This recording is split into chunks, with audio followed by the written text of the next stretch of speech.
So just to give you guys an example of how serious the need is in some of these parts of Africa, right now we're helping these guys pick up some corn that's fallen out of the bag.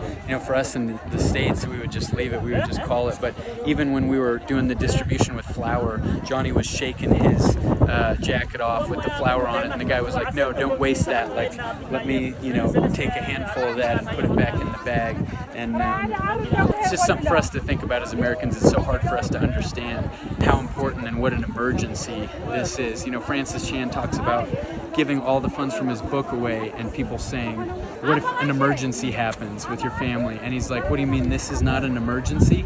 And that's why we always say that. It's the same when people say, why are you giving 100% of your profits from your work, from your music, from what you do back to these missions? It's like, this is an emergency.